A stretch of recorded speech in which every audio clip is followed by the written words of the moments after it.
Hello and welcome to One Cool Thing from PCMag.com. I'm Tom Brandt, this is Victoria Song, and we are going to be talking to you today about the Samsung Galaxy Watch. It is a watch that is smart, comes in a few different sizes. It's very smart because it has, it is extremely smart, which we'll get into. But for now, why is this not called the Gear? Isn't Samsung always calling their watches Gears? Yeah, so originally they were called the Gear because and you can still kind of see it on this watch. You can see that the bezel has a sort of gear design, and one of the things about Samsung smartwatches is that they always have a rotating bezel for navigation. That's still the same with this, but they're changing it to the Galaxy to better align with, Samsung's Galaxy brands with their phones. So it's just a branding choice. There's nothing that's really, special about it other than it's like Samsung Galaxy phone, Samsung Galaxy Watch. It's just kind of tying their products together. I see. So basically the Galaxy is really synergizing this whole product line. I love your use of synergy. Like synergy as co-hosts. Right. So we will we'll get into some of this stuff, but first I want to let you know that if you're watching us live, you can ask us questions by typing them into the box, which is currently underneath us. Or if you're watching this later, elsewhere on the internet, we thank you for watching and encourage you to come back when we do this show live at 10 a.m. Eastern Time every weekday. So the Samsung Galaxy Watch came out a few weeks ago, right? Mm-hmm. What are some basic specs? I mean, how much does it cost? Where, things like that. Okay, so there's two versions of the watch. You can get the Bluetooth and Wi-Fi version only, or you can get one with LTE, the LTE version. So far, the only carrier available is T-Mobile. Samsung said the other carriers are forthcoming. If you do get the LTE version, it will be more expensive. The Bluetooth version is $329. I believe the LTE version for the 42mm watch is going to be $375 to start, and then you have to pay extra for data. That's true of any LTE standalone watch. And it actually comes in a couple of different sizes. What I've got right now is the 42mm in the rose gold because I don't know, I've wanted rose gold. Yeah. Rose gold is in. It's got some blush millennial pink, strap. It's subdued though. It's not in your face pink. It's no. It's like a blush sand. While we're using stupid fashion terminology for colors, it's got like a very nice. Silicone strap that's textured. They're interchangeable, so if you have any 20mm strap, you can just swap them out, change up the look. And they come in a couple of different color options. There's an all black version, there's a silver version, and of course the fashionable rose gold. It's got some cool specs. It's pretty hardy. It's got a Corning Gorilla Glass. It's military spec. You can swim with it. Okay. So this is waterproof. Some sort of IP rating, I guess. It's IP68 for water and dust, but it's rated for 5 ATM, which means you can take it 50 meters deep. Usually 5 ATM is what we're looking for to call a smartwatch or fitness tracker swim-proof. So you can go into a pool and be cool with it. I wore this. Can you use it while you're underwater though? You can. Okay, I will say that anytime you use a smartwatch underwater, sometimes the touch screen gets a little funky. That's what I was gonna ask, yeah. It gets a little funky, but that's why you have this really cool rotating bezel, so you can navigate more easily. I did take it to a water park and it survived. So it was a intense water park. How many tall slides did you go down though? That's the question. A lot. A lot. Okay. All right. A lot. And it's very durable because I went mountain biking and I wiped out 3 times, really hard. You can still see some of my scars and bruises. But it survived and didn't get any scratches on it. And I had a bike fall on top of me, so it's pretty hardy. So the robust Samsung Galaxy Watch, we can definitely say it's robust. We did that. Let's take some questions. Is it worth it to buy this if you have the S3? If you have the S3, well, there are some features that have been updated. One of the features that I got to test out was a new, stress monitor type thing. So you can kind of see it on the screen here, and I can just measure my stress, and it'll be measuring my heart rate. Now, when you say stress, I was gonna say. So what factors does that include? Heart rate? So usually, it usually takes into account heart rate. So it's measuring my heart rate, and then it's going to tell me how stressed I am. Let's see how accurate So it is. this is essentially a lie detector test, really. No, not really. No? Not entirely. Supposedly. Oh, it's right, because I am somewhat stressed. Okay, I had a so- bad commute this morning, so I was able to tell that. Supposedly, it's able to learn your like patterns over time, and then when you're stressed, it'll be like, bzz, bzz, maybe you should chill out, take a break, take a little breather, that sort of stuff. It has improved sleep tracking, which now the Galaxy Watch can actually measure your sleep stages and the time that you spend in sleep, which is pretty cool. That was something that the S3 couldn't really do. It couldn't break down your sleep stages. And then the other thing is that these have much better battery life. Yes, you mentioned LTE and non-LTE, and that actually begs the question, what's the battery life like? So we do not have an LTE version for testing, unfortunately, but the Bluetooth version is rated for about up to 5 days of battery life testing. I got something around 4 in testing and like 3 on like really heavy days of intense physical activity.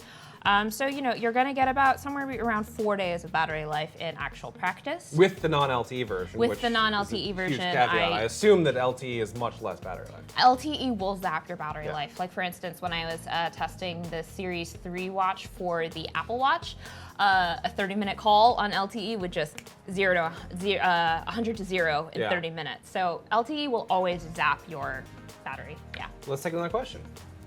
How does this stack up to the Fitbit Ionic? To the Fitbit Ionic. Well, okay, so here's the thing. This is a great smartwatch option. It's fitness tracking, and this is something that I've experienced with the Samsung Gear Sport and now with the Galaxy Watch. The fitness tracking is a bit mixed. I do a lot of controlled tests where I go and I'll run on a treadmill for 3.5 miles.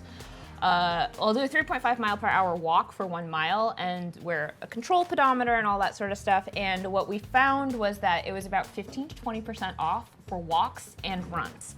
So if you're doing like distance tracking or step tracking that way, this is not going to be the most accurate thing for you, but it's really good at kind of getting you to pay attention to your health and your awareness. Like if you go for a walk for about 20 minutes, 10 to 20 minutes, and you're just walking out there, it'll give you a buzz. It'll say, hey, you're doing really great. Here's the calories, here's your heart rate, keep it going. Your pace is really good. If you're inactive for a bit, it'll buzz and it'll be like, hey, you want to do a torso twist, which is kind of funny, but it's like you want to do a torso twist and like kind of get yourself active during the day. It's really good at doing that. You can also track 39 individual exercises onto it, which is pretty big. That being said, the Fitbit Ionic is Fitbit's fitness tracking and like steps, heart rate. It's just better. Usually with the Ionic, I think with the Ionic, I got somewhere between a 2 to 5% difference from an actual control pedometer, so it's way more accurate. That being said, the heart rate monitoring on this is pretty accurate. So it'll measure your heart rate well, which means it's good for stress and general like health tracking. And the battery is good, but if you really want a fitness-focused smartwatch, you're probably better off with the Ionic or the Versa. Right, and we should also mention on a basic level, this looks like a watch, Yes. whereas the Fitbit, looks like a Fitbit. Well, this is the Fitbit Versa, which Oh, actually okay. Well, the kind Versa of, is different. I think the question was the Ionic, which is the much Ionic, smaller. The Ionic is actually a little bulkier than Okay. this. This is the Versa. The Versa kind of looks like an Apple Watch Right. for all intents and purposes. I get this mistaken as an Apple Watch It all does. the time. I- It very much yeah. looks like it, which isn't a bad thing. Yeah. It's a good looking thing. But, one thing I will say is I got quite a few compliments on this from women, which is always like a yes when you get a smartwatch type thing because, it's nice Yeah, it looks looking. like It a has a watch, really yeah. classic Yeah. round face. Yeah. Lots of people prefer a round face to a square face. So it's a good looking watch. Let's take another question. Is it the best value among smartwatches available? Value. Best value. Well, remember, it's $329, so it's got to So- be pretty good to have good It value, is a right? pretty good smartwatch. One thing that I think Sasha agrees with me here is that the Samsung smartwatches have some of the most intuitive navigational because if you have you ever used a Wear OS watch, which is typical for a Android user, I don't find the swiping navigation system to be all that intuitive or easy to use. Downloading apps can be really complicated. It's really easy on Tizen. You know, like you The can just, navigation ring is also great too because something to grab physically. yeah, it's really not to intuitive. struggle with. It's really intuitive. So like if I turn right, I can just go through my widgets, which are like a really easy way for me to just look through like basic data. And then if I turn left, I can get all my notifications. So like, oh, I got a message from my friend Lo. Oh, I got a email from MealPal. I'm not signing back up anyway. And then, you know, that's really easy. I chose the watch face where I can actually see from my watch face all my appointments during the day, which is actually pretty cool. In terms of App Store availability, it's similar to Wear OS. The Apple Watch still has a better ecosystem, but it's limited to iOS users only. This Right. can be used by iOS users. I'm on iOS. And it can be used by Android users. So basically, the value proposition, it sounds like, is in the software, and then the attractive design is somewhat icing on the cake there. But I mean, yeah, like actually, you know. for a watch, I think design should play a bigger It should play a bigger role when you buy these things because you want something that's going to be versatile enough to wear for casual wear or formal wear. This is one of the few watches that I think you could actually wear to like a formal event because it looks nice and it can be dressed up a little more. You can actually wear it to the gym, although it's not the best or the most accurate when it comes to fitness tracking. It's good for keeping up your overall health. If you are an Android user, I do think this is one of the better watches out there for you. Yeah, and that's the thing is that, if you're using this as an everyday watch that you're gonna wear all day, you want something that looks good, and you might be willing, or at least I might be willing to take a 10%, accuracy hit on, on a run or something like that because the overall value of the watch to me is it looks good on the wrist, it works well, you can navigate through it. So it seems like it's a good value. I will say that as you said, the Apple Watch has a better ecosystem.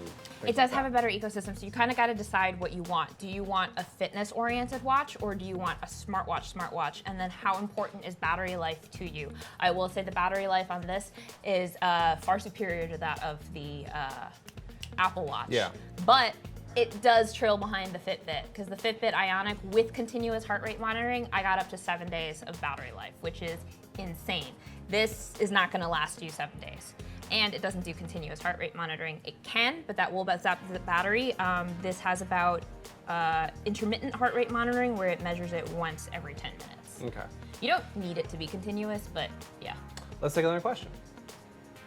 Okay, we also had someone ask whether this interacts with Samsung TVs or other non-wearable. Oh yes, and incorporate Bixby into your answer, please. Yeah.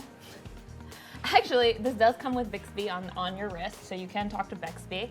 If you have a SmartThings hub, you can use this to kind of control your smart home as well. So it does have that benefit to it, but you have to be already invested in the Samsung ecosystem. If you're in the Samsung ecosystem, then yeah, this is probably the best smartwatch for you. Just like if you're integrated into the Apple ecosystem, the Apple Watch is the best one for you in terms of general usage. Yeah, and it's interesting that they announced this at the same time as they announced the Galaxy Note 9, which is kind of their new flagship smartphone. So they're really kind of hinting to you that you might want to go all in. That said, there are some like the Bixby thing doesn't really work that well. I don't think. I don't use Bixby. Well, I would not ask try, Bixby. You want to try Bixby? I would much on rather here? ask Siri or Alexa. So. Hi Bixby, how are you today? Oh no, it didn't. Okay, that's all you need to know. It doesn't work. I'm here asked. Smart interface designed for your apps. I can even tell stories and jokes. It's kind of So it's saying, horrifying. in case you can't hear, it explains that it can tell you jokes, which is great, but ultimately you want something more useful than that in your smart assistant. Yeah, so like if you like Bixby, if you're already integrated into the Samsung ecosystem, if you like the SmartThings hub, this is probably the best thing for you. It's already, going to be integrated into that. If you're not, then, Now, one last thing, we didn't talk, you mentioned that this was a 42 millimeter size. Oh, Bixby is still listening to Oh, me. okay. Sorry. Anyway. That you can get a bigger one too, right? Yes, there is a 46 millimeter size. I personally wouldn't get that for my wrist because I think that would be way too overpowering Yeah. and heavy. But yeah, there is a 46 millimeter size that is bigger and I believe houses a better battery. So if you really want that battery life, I think the 46 millimeter might get you more than 5 days, depending on how much you use LTE, how frequently you set your heart rate monitoring to. It's a lot of different considerations there. But in all, the Samsung Galaxy Watch does sound like a really attractive feature set for that $329. It's on the pricier side for smartwatches. Yeah. It is cheaper than the Apple Watch with LTE. Like I said, if you're an Android user, this is a really compelling option for you, so long as you're not super into like fitness tracking accuracy. If you just want something that'll generally track your health and generally track your activity, this is fine. If you want something that's actually gonna give you like super accurate metrics, you might want to consider the Ionic or the Versa for Android users. So with that, I think we are all good from your questions. Thanks very much for watching and asking us things. We will be back every day, like I said, at 10 a.m. with yet another one cool thing. In the meantime, have a good weekend, and you can check out the full review of the Samsung Galaxy Watch on PCMag.com. Thanks very much for watching.